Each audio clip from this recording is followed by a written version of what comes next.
the Ozark edition.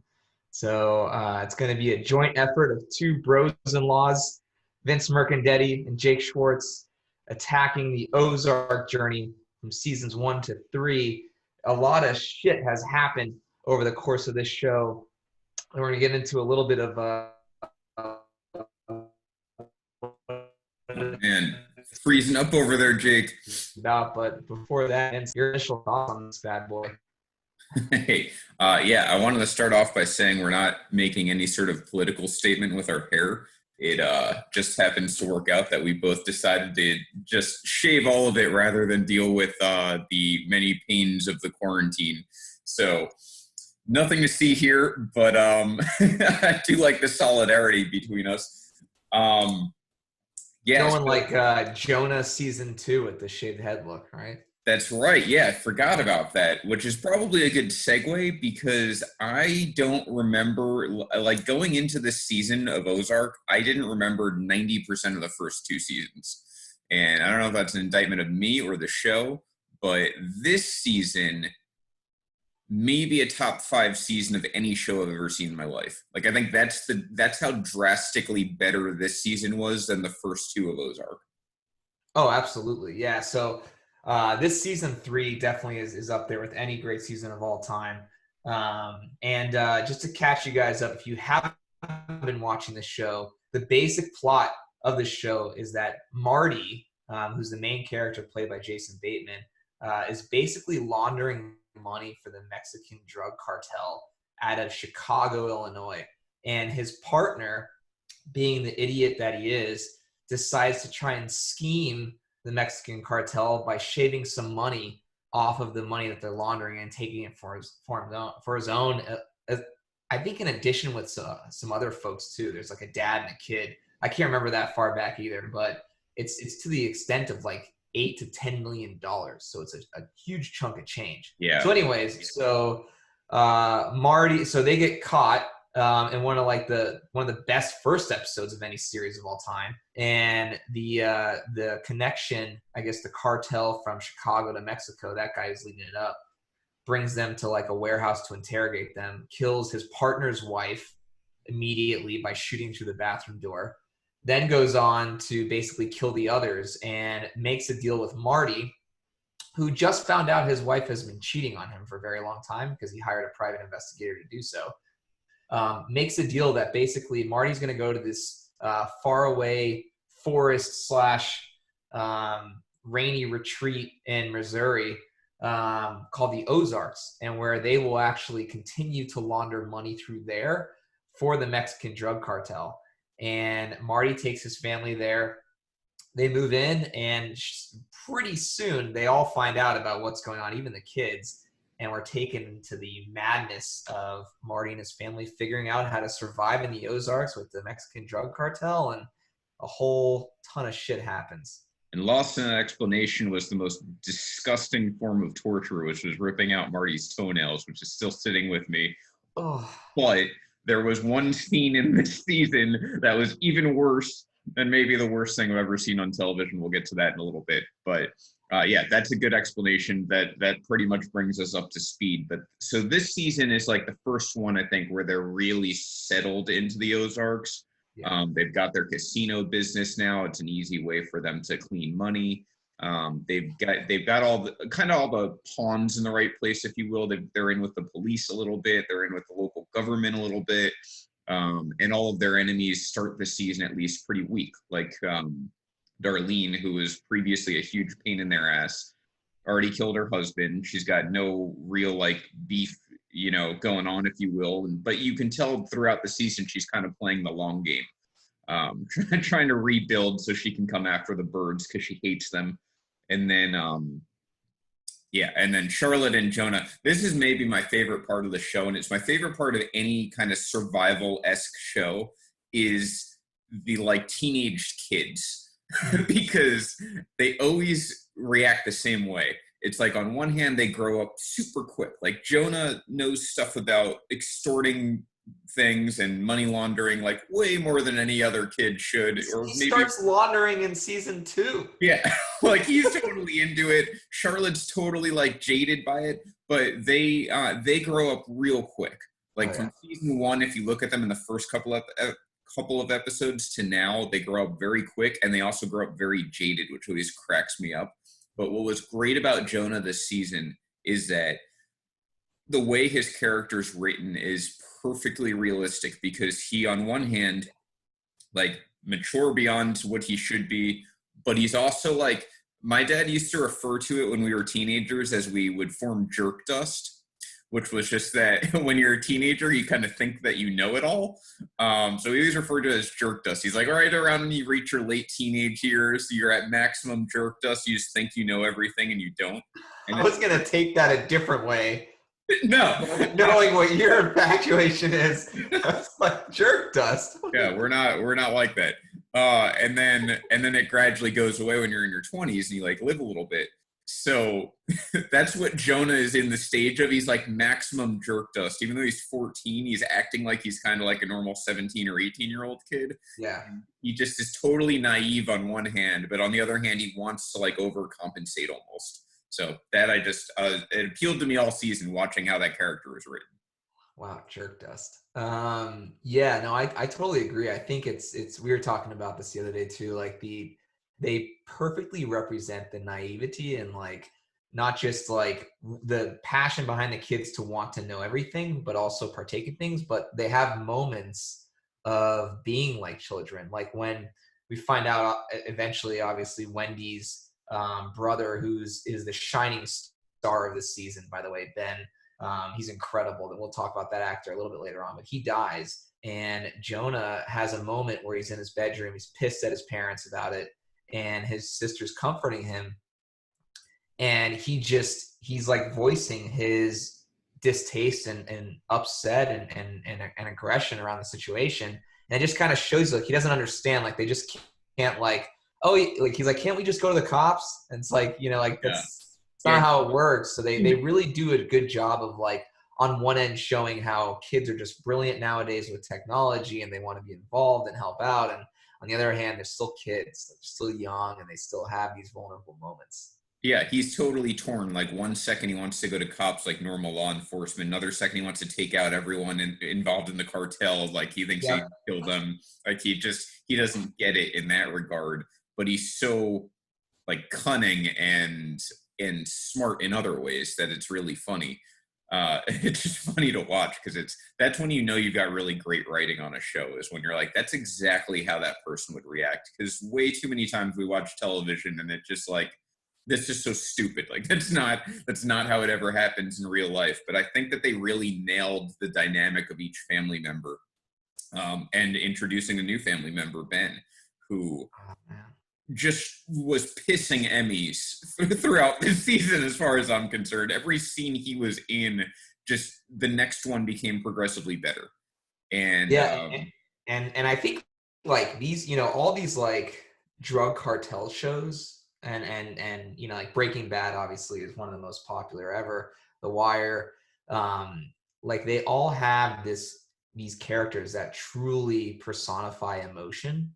mhm, And I think Ben just captured that overall, but he also carried the like the crazy volatility in different types of emotions as a bipolar person. And just it was wild to see him go from one end of the spectrum to the other. And you were just glued to your television and watching him act and perform, but you suspended your disbelief completely because the character itself made such awful decisions, but also made very humane decisions for like if someone was to find out their family is intensely involved in this money laundering and drug cartel and killing people and all of the great things that come along with a story like this. His reactions are pretty realistic, but he just continues to drown himself. And when he called, showed up at the lawyer's house, who's Helen, for the cartel, and just calling her out in front of her daughter and exposing her to her daughter, you knew that was his death sentence. my And you were ass just was like, clenched that oh, entire yeah. scene. I'm watching it, and I'm like, oh, this is so cringeworthy. Because you're right. Bet you watch Ben and you love and hate him in every scene because you're just what is going through your head? And we literally don't know because we're not bipolar. But it's also like on the other hand, you're like, God, he's like such a great character. Like he's really good to Jonah. He's exactly what that family needed, was a little bit of like family and Yep. and shielding the kids to a degree and like having some reasoning.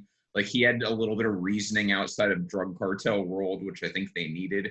But on the other hand, you're like, can you just stay in the freaking car and stop Yeah. stop ruining everyone for once? Stop using your cell phone. The jerk dust store has called and they're running out of you. Stop doing all this, please. Oh, He just kept so mad. that was, and you talk about like cringing. I mean, the show does such a good job of making you cringe with excitement. And like that, the whole drive with Wendy taking her brother till and she doesn't know where she's taking him. She's just like, I need to take him away. And that whole road trip is just so cringeworthy, from when the cops pulled him over to when they went to the gas station. He gets a burner phone, starts making phone calls and apologizing. And like, he Yeah. just, terrible decision after terrible decision after terrible decision. It's super interesting too, because like, he first shows up and you're like, this guy's awesome. Like he's the uncle that you want, Like, right? Like the uncle like you figured out want to the hang around, guy. like Jonah. He's like, oh my God, he's the coolest uncle in the world. And they just like his personality, they flip it on its ass, and he just goes from 0 to 60 in the other direction. Yeah. This is what I'm wondering this whole time too. I'm always wondering stuff like this when I watch shows like this. Does this set the bipolar community back like 20 years?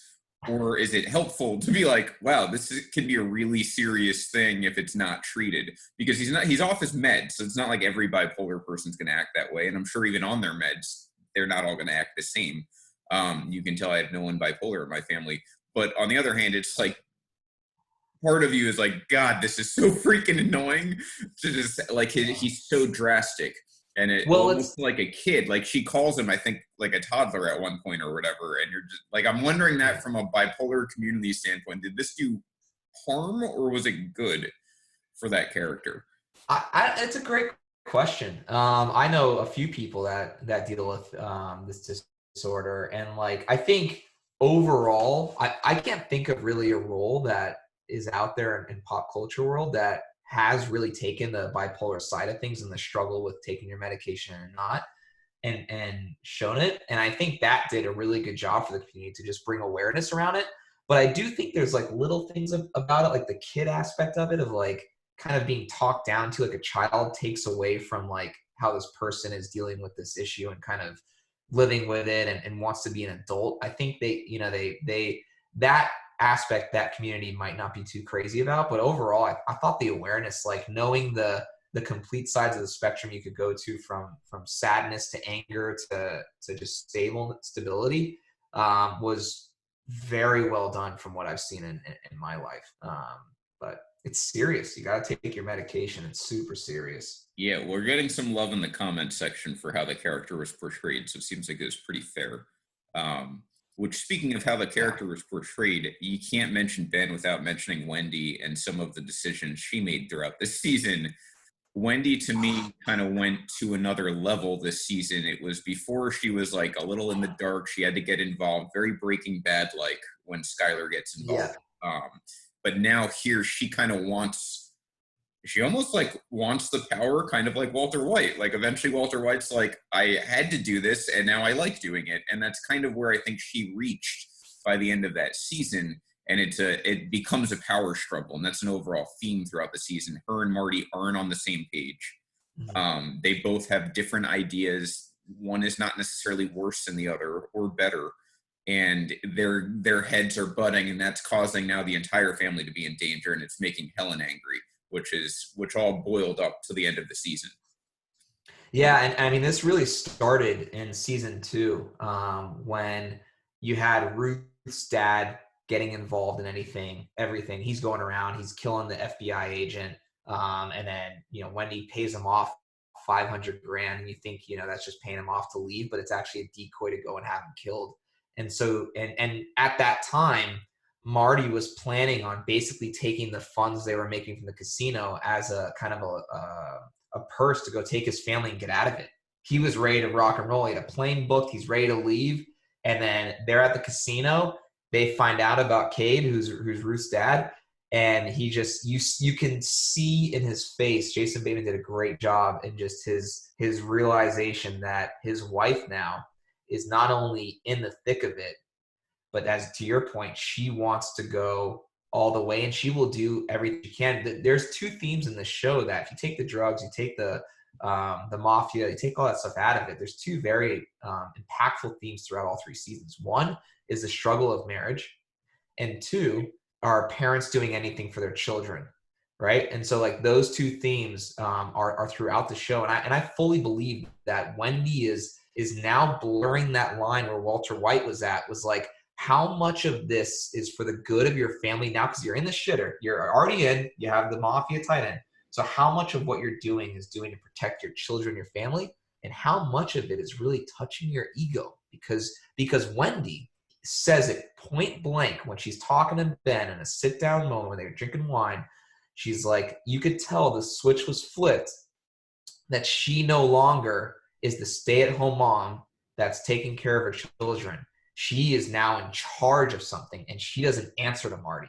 That was made very clear.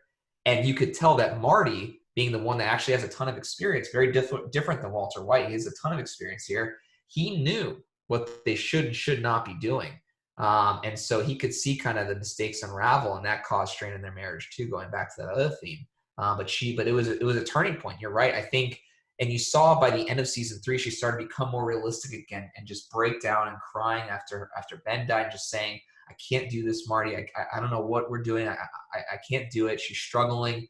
And then we know how the end of the season went. But I think going back to Wendy, my money was on that she was going to be the one killed at the end of the season. I was convinced that she was going to be killed when they got to the house, not the lawyer. And I was stunned that the way they killed the lawyer. Awesome. So that scene, it was so sudden, it almost like it couldn't be that intense because you just like you're like, okay, where's this going? Like they're gonna probably go to the Baptist, and then it's like, bam, Helen's dead. And Yep. My one question about that scene from a technical standpoint is, so she gets killed with a shot, or no?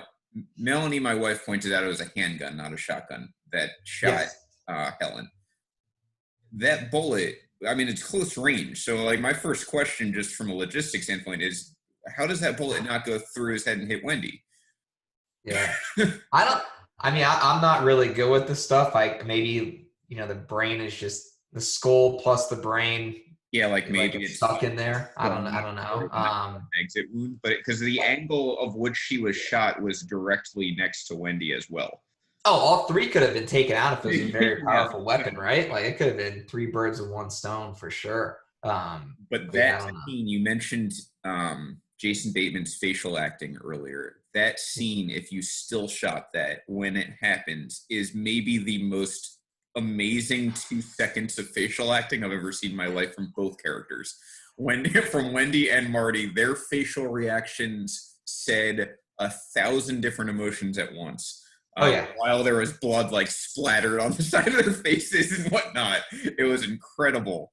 It's a truly underrated like ability. I mean, you think about actors like Tom Hardy, how he played Bane, and you're not seeing anything from here down. So all the intensity is in his eyes and the way he's moving his eyes, and Christopher Nolan speaks about that. And so like Jason Bateman and also what's her name, Laura Linney, is that who it is that plays Wendy? Yeah. They just like when that bullet. I mean, even if it's take the realism out of it, they're shooting a scene, pop. They react exactly how someone who's just like so stunned in the moment. It was doesn't know what to do. Tell them that was going to happen. Yeah, it was that believable. No, and then Omar goes and hugs both of them and is like, welcome to partnership. Basically, you're locked in with me forever now. And you still see them with blood all over them. And that also too, great writing on the show again, because it shows how Omar is just completely desensitized Hmm. even when his family is killed in the christening, Yeah, he just you kept know, on trucking. yeah, just kept on trucking, and he all he cares about is kids, and even so, like he threw a tantrum, and that was it. He moves on. He's already smiling and like, welcome to the partnership. I mean, he is a great representation for a Mexican drug lord from the cartel, and like I'm just like I'm super pumped. I think this next season opens up a lot of storylines, some of which we should probably do a little bit more talking about. But Hmm. like you have now the Mexican drug cartel, this other drug cartel that was at war with them, which was a theme throughout the show. They're either silenced or whatever the case is. Maybe they're overtaken now, but you still have the Kansas City mob Yeah. with Frank, and you have Darnell and her opium fields that she's starting again with Ruth and Wyatt. And so you Elite, have all right? these like civil wars that could potentially be happening. I mean, I don't know how you write this season because there's so much stuff you could do now with all the different angles. Yeah, there's a lot of parties involved. Like you said, you got Frank and his dickless son, which that was another question. Robert brings up in the comments section that He some definitely got his jerk dusted off. some rounds are not designed for exit wounds. They kind of bounce around, which is very helpful because I did not know that. I don't know much about guns, so that's helpful to know. Yeah. But my other question about guns in this one was that time they did use a shotgun or a rifle, whatever you want to call it, to shoot his dick off. How do you not die from that? Is like just the shock of that is what I want to know. I have no idea. I mean, he's definitely not dead because I think his dad He's wouldn't not have, dead. Yeah. yeah, wouldn't have reacted that way with Darnell or Darlene when she showed up. Yeah, Uh, no, he's definitely not dead. And in the scene when it happens, like you see his head kind of hangs, so you're not really sure. Obviously, I'm yeah, sure he like passed out from shock, but just I'm thinking of it logically. He gets his dick blown off. There's got to be massive blood loss. He passes out in his car. Someone had to take the time to find him, which I'm sure didn't take long because you hear the gunshot and there's obviously men all around. And then like what happens after that? You bring him to a hospital and he get like how do you I don't know how to survive how you survive that. It I was I don't think that I think that's like impossible to survive. I think yeah. this is I'm probably convinced if my dick was blown off, I would not be living. that close range with a shotgun. Yeah. Holy shit! No way. Yeah, I Like mean, it's one thing to get castrated, from whatever means necessary. And I yeah. think every other time you see something like this in television, there's a little bit more of a believable way. But that's a close range shotgun. I don't believe it. I just No, I don't. Yeah, it's a good call. I was wondering the same thing. I was like, all right, I guess he's dead from yeah, I how that just would work. And assumed. then she shows up at the Kansas City mob's like warehouse facility place, and the dad is just like, I think he's kind of done with his son anyways because all the trouble he's caused him. Yeah, Uh, he saw a uh, money opportunity. She presented him a really good deal, and I yeah. think when you're the head of a mob family like that, that's kind of where your head's at. You're not worried about your son's penis as much as making millions of dollars. So So speaking of not dead, I know we're probably giving Ben a lot of room here on the cast, but I think he deserves it. I don't believe he's you dead. you had this theory. That's right. Yeah, I have this theory that so there's one little problem with my theory, and that's because the character was so emotionally attached to from the audience, they didn't want to show him die. But it's weird that they Nelson is Nelson, right? Nelson goes Yeah, to kill him. They're out in public. And so he sees Ben. Obviously, there'd have to be some sort of struggle to get him in the car, but they don't show him kill him, and they've showed Nelson and Omar and anyone else, Jacob, kill everyone that's died.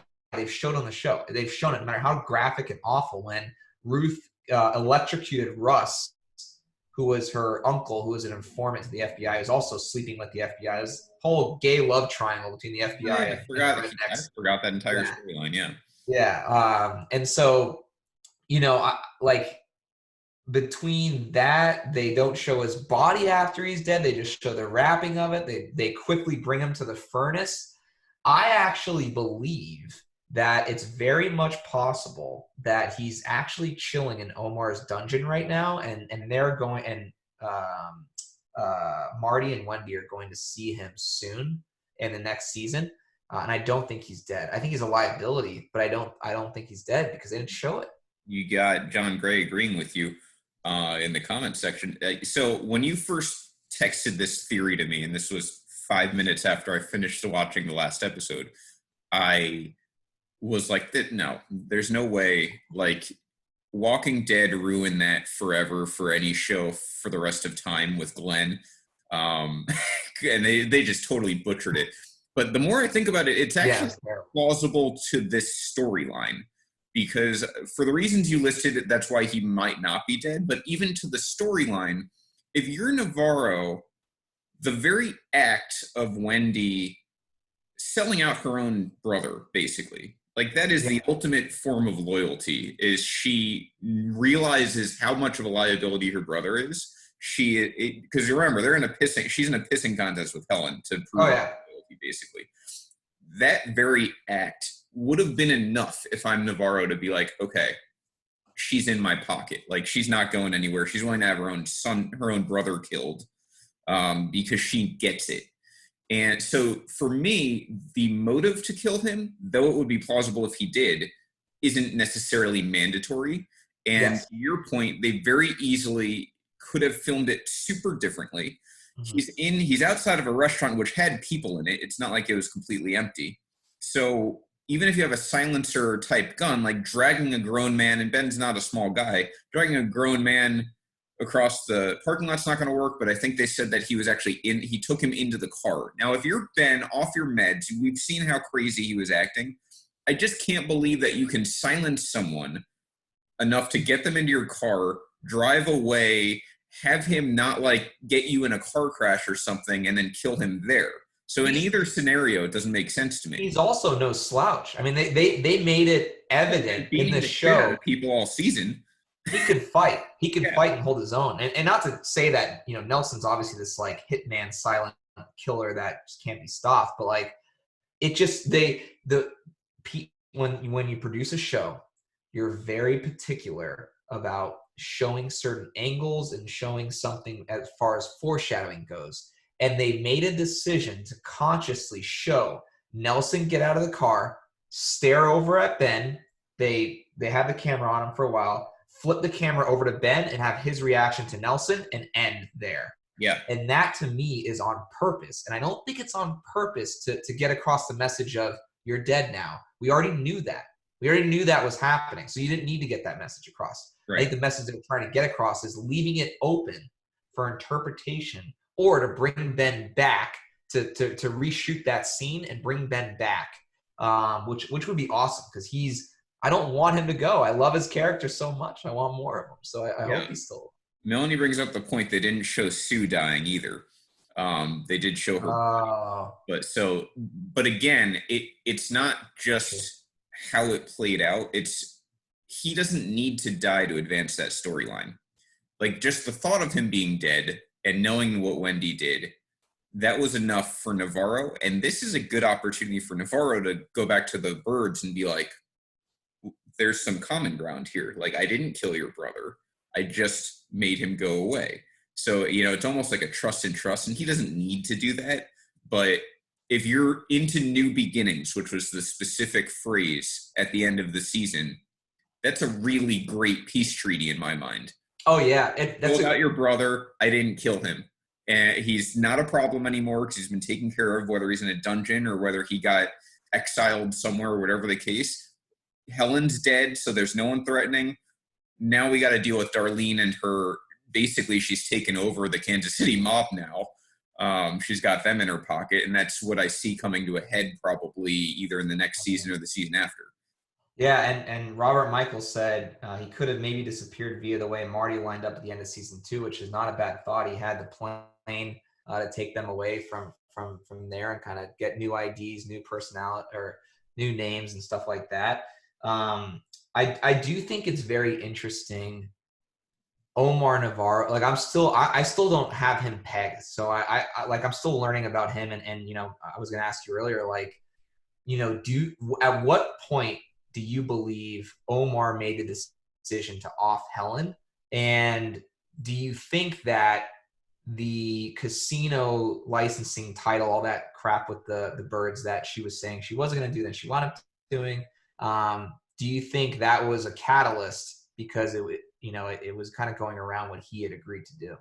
I thought, and this was something I thought, and I could be way off on this. I don't know if you can necessarily prove it one way or another. I thought when she tried to set up the FBI deal for Marty with the FBI agent, because remember, Marty was blindsided by that. He didn't know that deal existed for him to be exiled. And that might have been Helen's way of getting rid of the birds, getting what she wants. She takes over the casino. She gets all the operations, whatever. I don't think Navarro knew about that deal, and somehow he must have found out. And I think the moment that happened, he found out she tried to cut a deal for one of his major assets behind his back. I think that is what made him decide, okay, on one hand, I've got the birds selling me their own brother to have killed. And on the other hand, I've got Helen making deals behind my back. It's a pretty obvious choice. I don't know if there's a flaw. If you're in the comment section, definitely feel free. It seems like John is in agreement with us that Helen was doing things unauthorized towards the end. I think out of her own paranoia, it finally hit her family. It finally hit her personally this season. She's got some skin in the game, and I don't think she handled it the best way she could. And that ultimately led to her downfall. You ready for this theory? Thanks to John. John, who's saying he definitely has a source inside the feds. This new theory popped in my head. What if the pregnant FBI agent is actually working for the cartel? Maya Miller? I just don't. That to me is a little too bait and switchy because she's been propped up, even in her history, she's been propped up as this. You know what she reminds me of? Aaron Eckhart in The Dark Knight. Harvey Dent? Yes.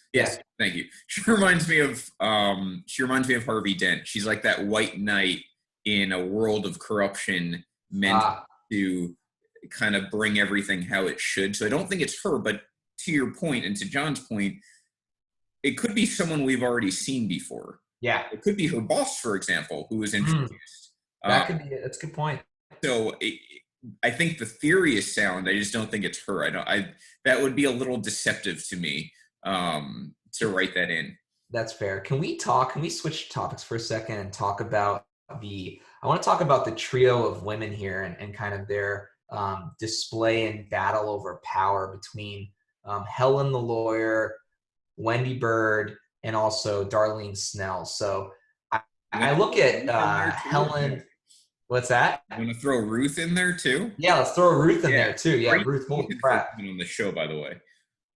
Yeah, so Ruth is definitely the Jesse Pinkman of Ozark from Breaking Bad, absolutely. But I think the conflict between Wendy and Helen reminds me of like when you're at work and you hate someone, but you're politically being nice to them when you talk to them about something, and then you go and trash them like behind closed doors. That's how I kind of view that partnership between Helen and Wendy very similarly. But you have this other theme of all these women kind of fighting for power, and the way Ruth talks to everyone is just, it's absolutely wild, first of all. But but Darlene, I mean, Jacob Snell, who she killed as her husband in the second season, I thought he was like the granddaddy of it all, but it winds up being no. His wife kills him first, and she's now playing this like taboo Kay Parker role with Wyatt, and just that whole weird storyline.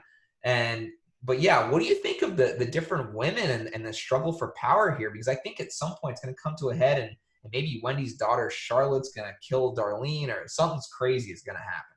It's cool because unlike a lot of other television, every woman on this show is kind of their own character, and they also are very different from each other. Yeah. So it is cool to see this arms race. You've got, on one hand, you've got Charlotte, lesser character.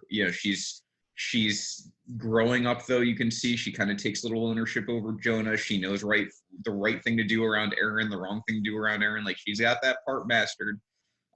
She's kind of over the whole like teenage guy having sex thing. Yep.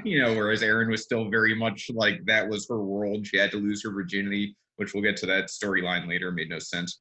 Um, and then you've got Ruth, who is like the pit bull, right? Like, Yep. you can let her off the leash and she'll do your bidding, but you can't always control her emotions. And I think people prey upon that at times. And they also are a little, you can only give her so much trust. And then you've got the big three. You've got the FBI agent who, again, she's beacon of truth. She, you can't, she's totally clean. She really just wants to do the right thing, but the lines start getting blurred around her, and it's interesting to see how that develops. And then you've got the big two, which is Helen and Wendy, who I really thought for a second there they were actually becoming friends. Yeah. I Yeah. think that was legitimate and genuine. I don't think either one was trying to play each other, which is a rarity for them because they've manipulated so many different things that you don't know like any emotion until you see Wendy break down over Ben that's Mhm. legitimate anymore. But I thought that they were getting close to friendship, and then the kids kind of muddied the waters and whatnot. Helen is the classic case of totally in denial that her kid could do any wrong. I thought they nailed that part of her personality great. She's She's like an evil Jane Lynch from 40-Year-Old Virgin.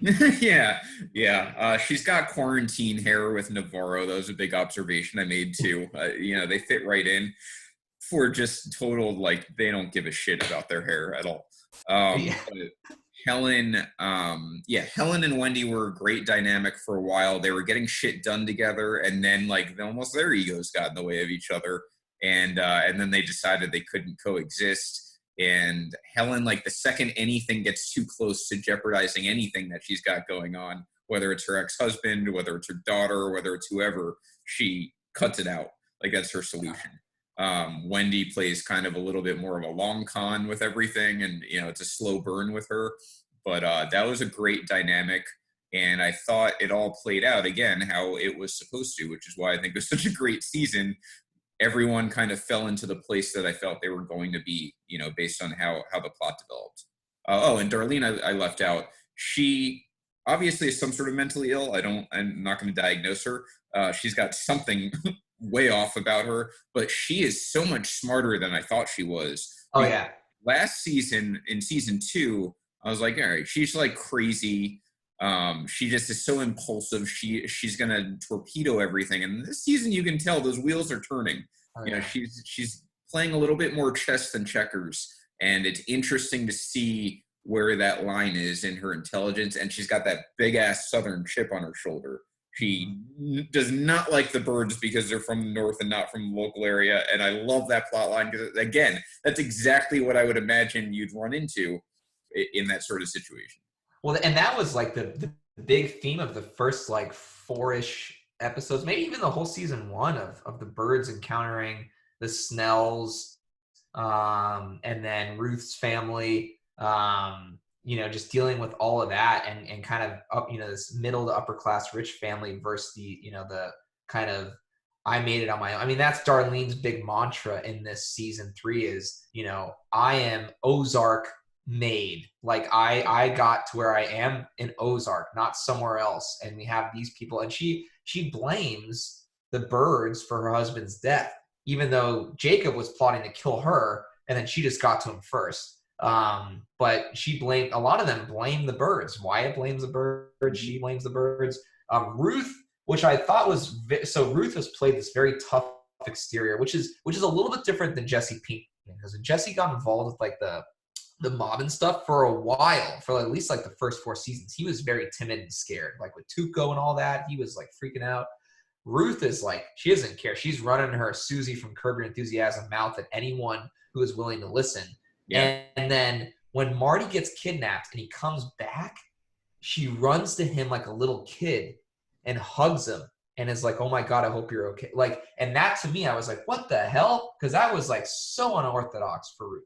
So she has this sentimental side of her, even with her brothers too. Like she went to like Wyatt's rescue. There's the other brother. I think his name is 3. I don't even know why he's in the show. He doesn't do anything. And he's a ginger redheaded male, and that's my least favorite. So, yeah. Weasley's gonna be happy with that. But But yeah, so you have that weird element too of Ruth, and so I just love how, like, even if the characters are these wild characters that you would never expect to see in real life, there's some human element, realistic side of them that we got to see in season 3 come through very much so.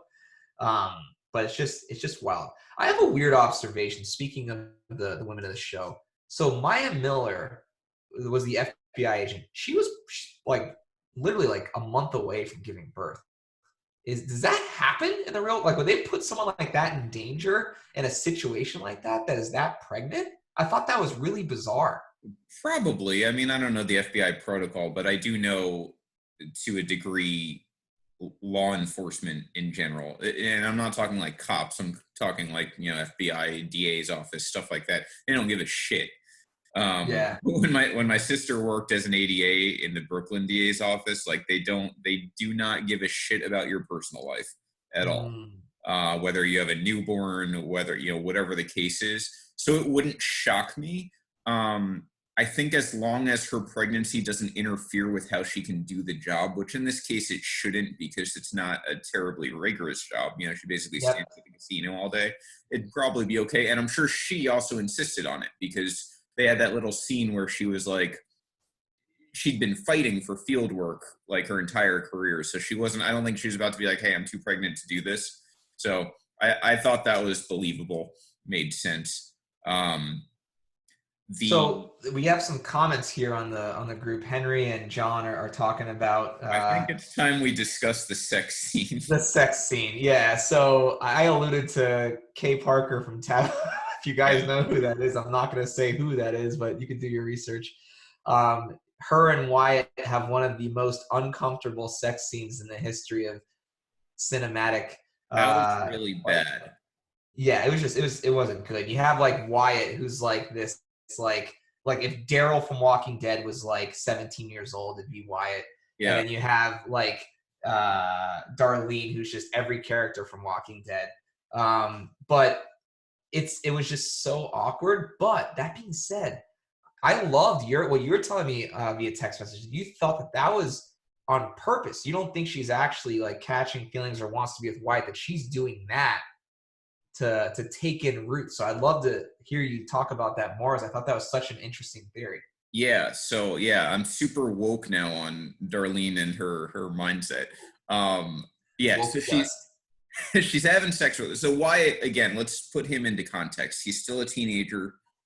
He's as well read as it probably gets in the Ozarks. He's not your typical grown up farm country boy. I think he would go to college and stuff like that if he had the means to. But He got into Mizzou.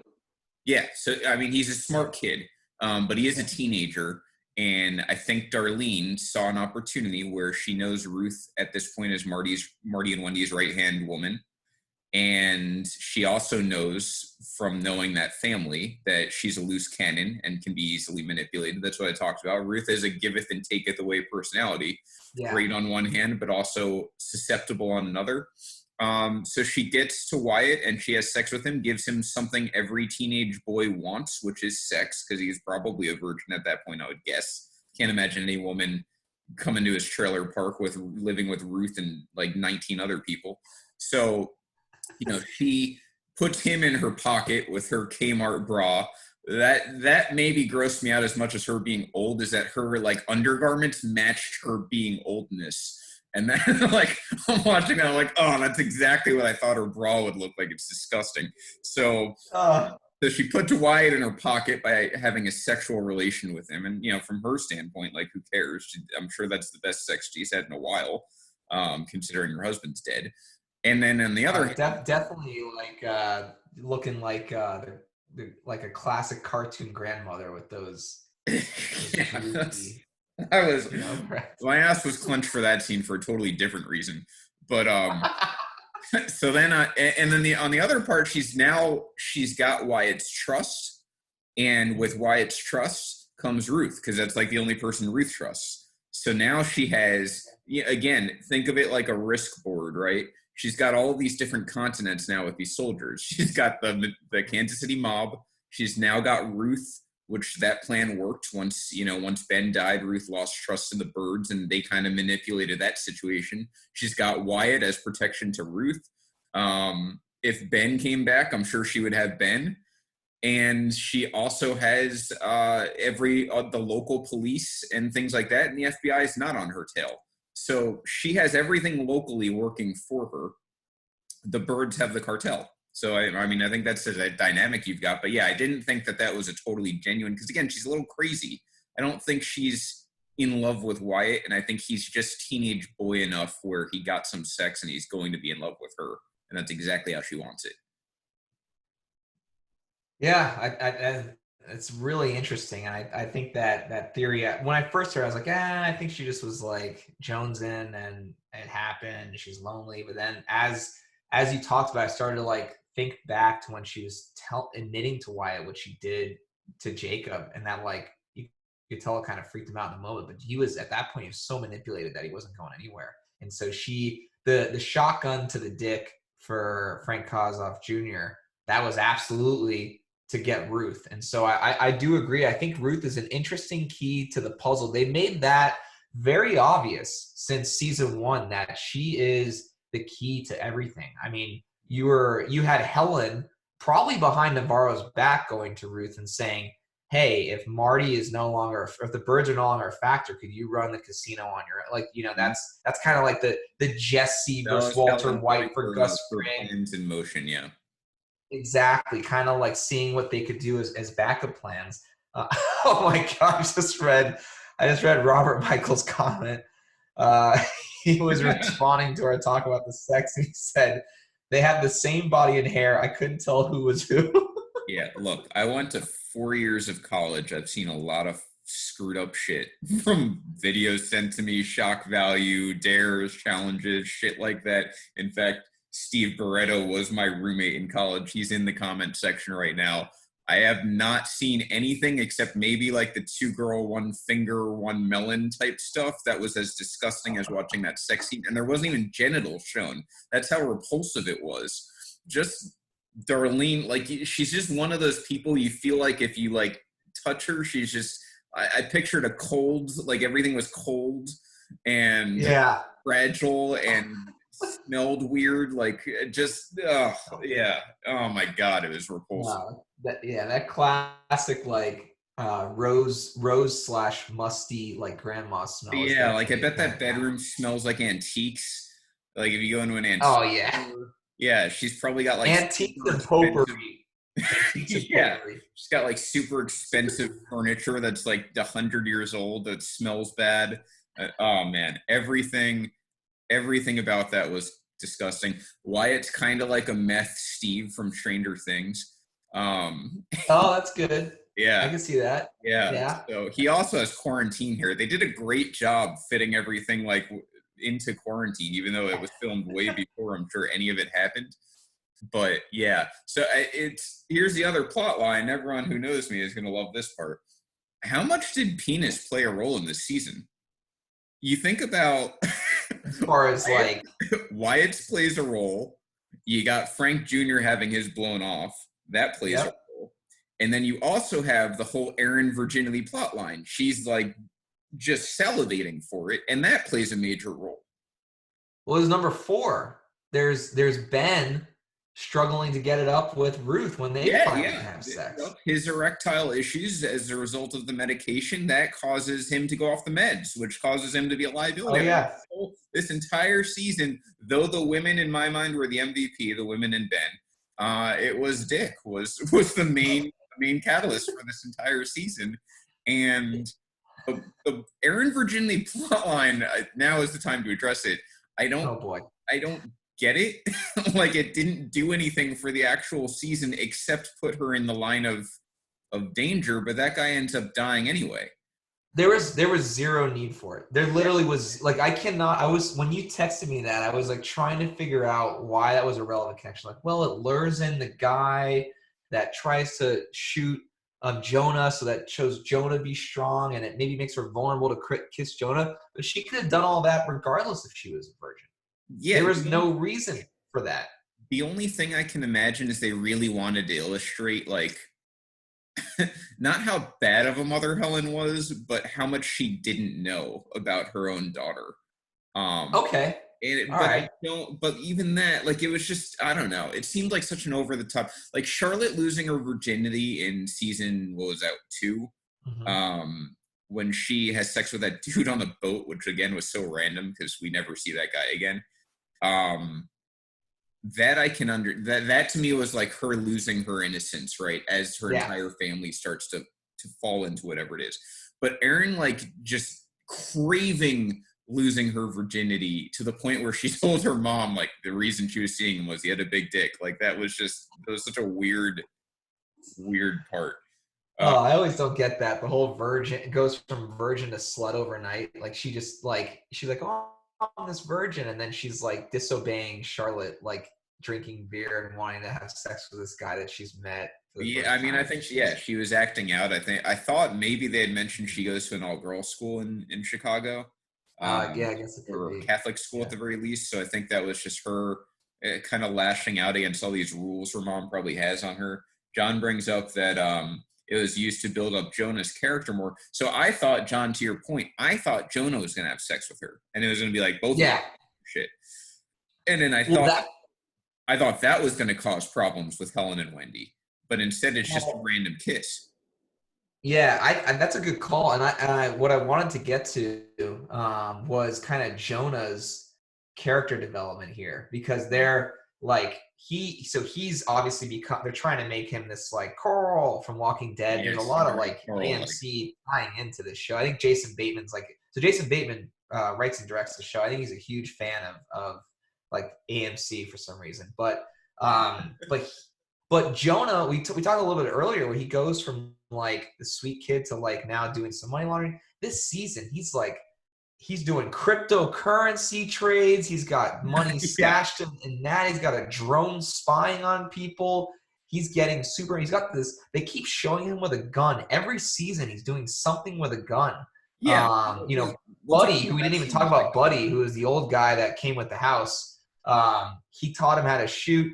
He saves the family in season one by killing one of the cartel guys. Then he hunts, and then this season at the end, and I want to talk about this too. Like he goes in the house and he shoots the glass Yeah, to the house. So I'm thinking like, is he about to go rogue on his family and join Ruth and Darlene? Like, what are they trying to foreshadow here with Jonah? he's got a lot of pent up anger, and I think it's Yeah, getting to the point where he can't, in his little 14-year-old brain, control it anymore. Which is totally. I mean, you look at the stress every single one of those family members is under.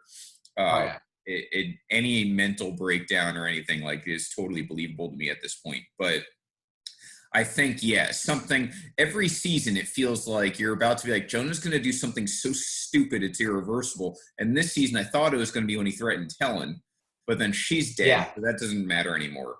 But then he goes and he shoots the window or the door or whatever it was. And yeah, you're just wondering what's going to happen next season. Like, is he going to become more violent? Is he going to like take someone out? Is he training to be muscle for the birds? Because this has always bewildered me throughout this entire show. They don't really have like muscle. They've got like the cartel, but they're so far away. There's no one like local who's kind of on their side. I just feel like they're so vulnerable. So maybe Jonah's going to play more of a watchdog role, like I thought Ben might have. But I don't know. I don't really know what to expect from him.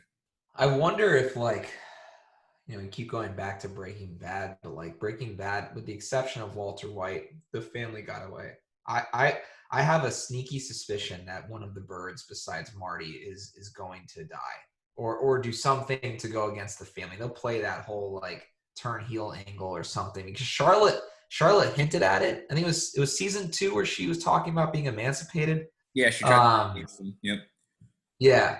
So I think something's going to happen. There's no way this family just gets off scot-free and rides into the sunset. Like I think Marty's gonna wind up in prison. He's gonna either take a deal to save everyone and go to prison, or he'll die, or one of the kids will die, or the wife will.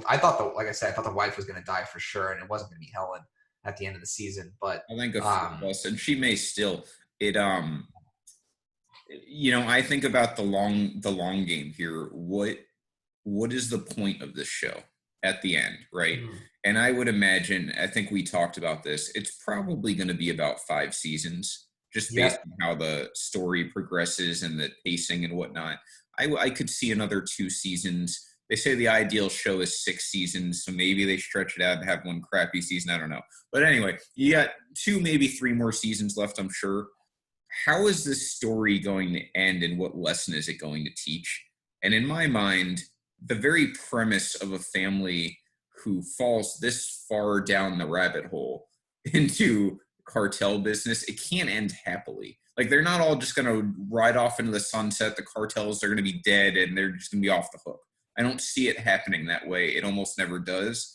Something is going to have to get sacrificed, irreversibly so. Yeah. And Ben is not a big enough collateral for that, and it's too early in the story. So I totally agree with you. Someone in that family either has to die or go away, and there has to be real pain to teach the lesson that this is not the path you want to go. No.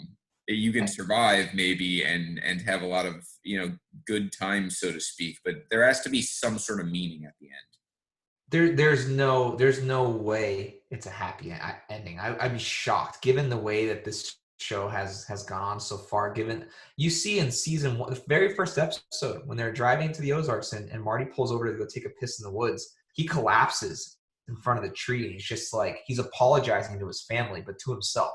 Mm-hmm. And that to me is like the foreshadowing of like you take any great first episode of any show, you can tell a lot from that first episode to how the actual show ends.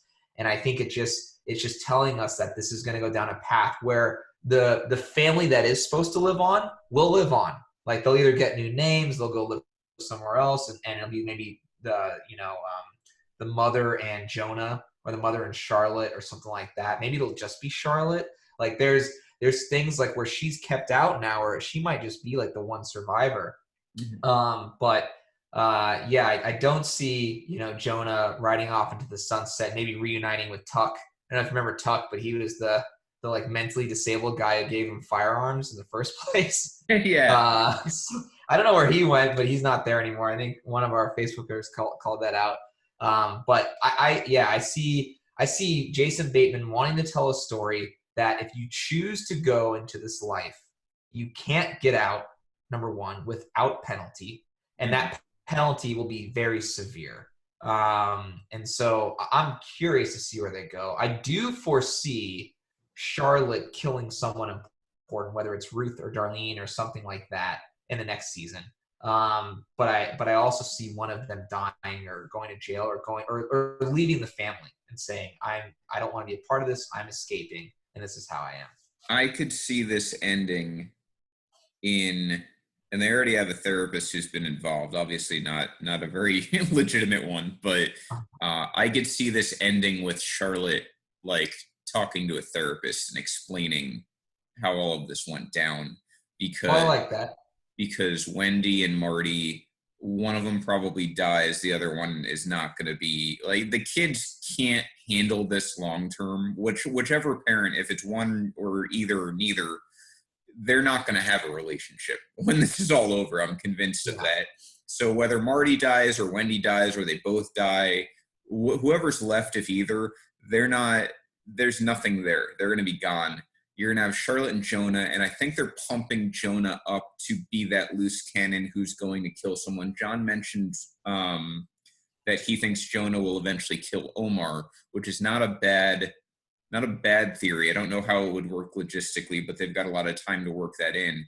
But you can see Jonah is headed down the path of he's going to do, like I've said, every season, I expect he's eventually going to do something that he can't have back, and it's going to be violent because that's what they've formed him for.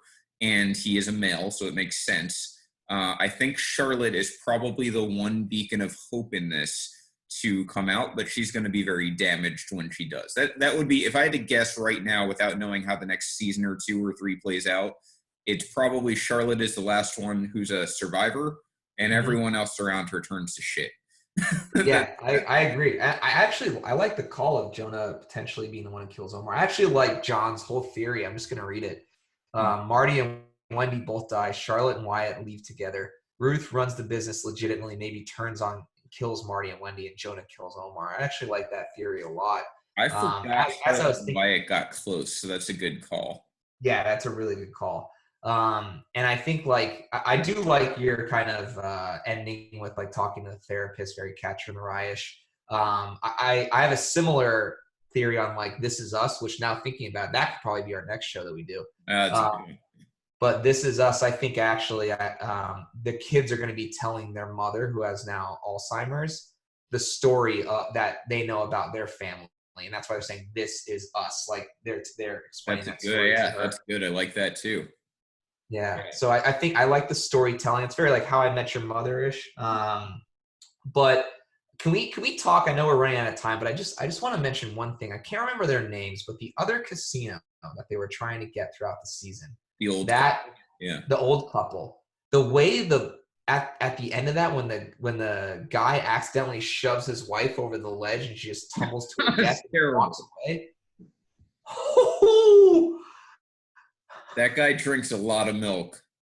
That was the one scene where I was like, this is so stupid, because all he did was like, it wasn't even a hard push, and he was sitting down. That's the part that really gets me. If you're standing and you shove as a grown man, next to a woman, I could see. I once had a situation. I was working at ESPN Radio, Yeah. and the star of that radio show, like it was right before they were going on air, he had to run, like I was coming through, it just wrong place at the wrong time. He came through the door, he ran into me and like just about fell over, and I'm like a 19-year-old kid. I'm not a huge physical specimen either, but just like the force of like man on man, if you will, like that I can understand. But this guy's sitting down and like shoves his wife, who not only spins over the railing but then falls all the way down and dies. And you're telling me that you shoot a dick and you don't die like that? That just makes no sense. Oh yeah. And there you go. Like that's also, I think, another homage to women, because she's the powerful one in that relationship too. Yeah, it's constantly Throughout the belittling. season, she's definitely the one. Yeah. It's an interesting. There's like a little bit of a toxic masculinity subplot in this show too. Wendy starts painting Jason Bateman into a corner, and like there's bad repercussions of that. And then you got this other couple. You had the wife. You had Darlene kill her husband. Like there's just every time there's a power conflict, like it's the man always feels like very belittled and plagiarized, or not plagiarized, but patronized. And then you see how the outcomes play out. And yeah, it's an interesting. There's a lot of power dynamic. There's a lot of gender dynamic, I think, in the show. It makes things very fascinating, and it's about equal. You've got just as many intriguing male characters as female characters. True, and they're all great. It's a great cast. They did a great job casting this show. Yeah, Wendy. Someone had mentioned, it might have been John earlier today, had mentioned how he thought Wendy also deserves an Emmy. This is where, so Wendy's facial reactions are some of the best I've seen in a character. She can have a conversation without talking, which is amazing. Ben's acting was a different style, where he was what I call spitting good. He acted so hard he was spitting, and that to me, well, like his was just like almost like visceral type acting, like you're watching him and you're like feeling what he's going through. Whereas Wendy, you're watching her and her facial reactions, you're like understanding what she's trying to say, and she's not saying it. Oh, Laura Linney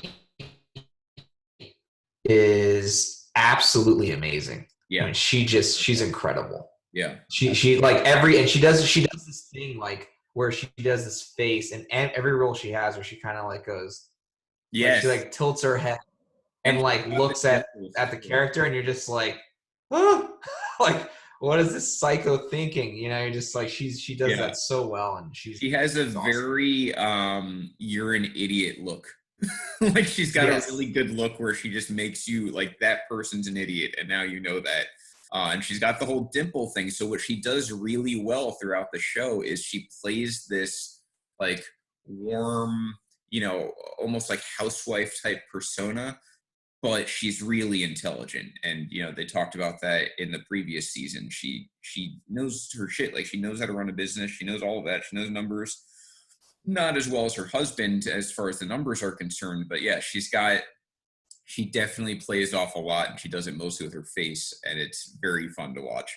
Very, very awesome. So the last thing that I'll mention, I know we're running up against time here.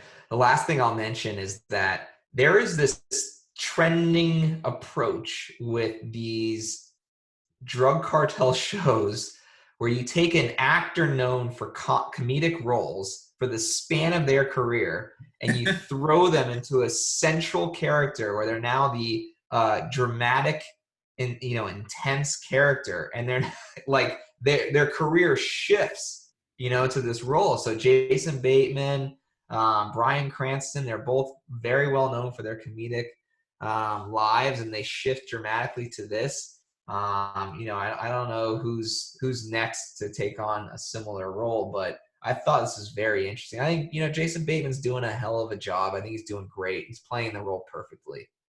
Yeah, he put himself into a role that I think he can handle really well, and that he doesn't need to have a wide range as far as acting goes.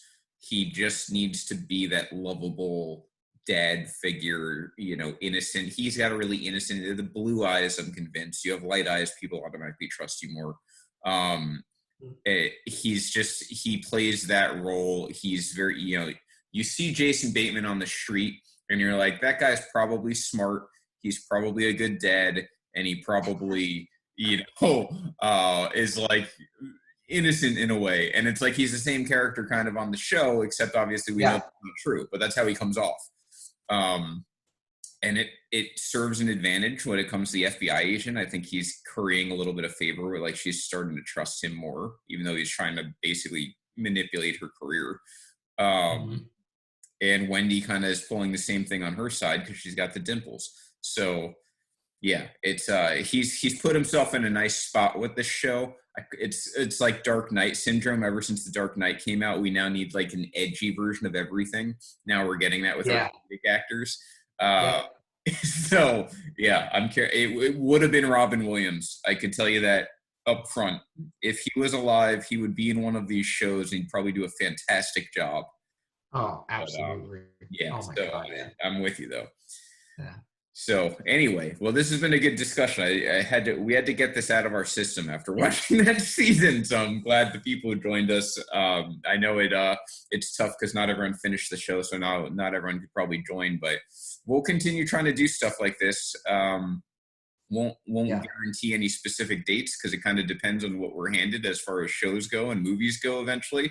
But yeah, this is fun. We'll do it, hopefully monthly, something like that. We'll see how it goes. Hell yeah. Yeah. Sounds good, man. Thanks, guys, for watching. Thank you, guys. Have a great rest of your night.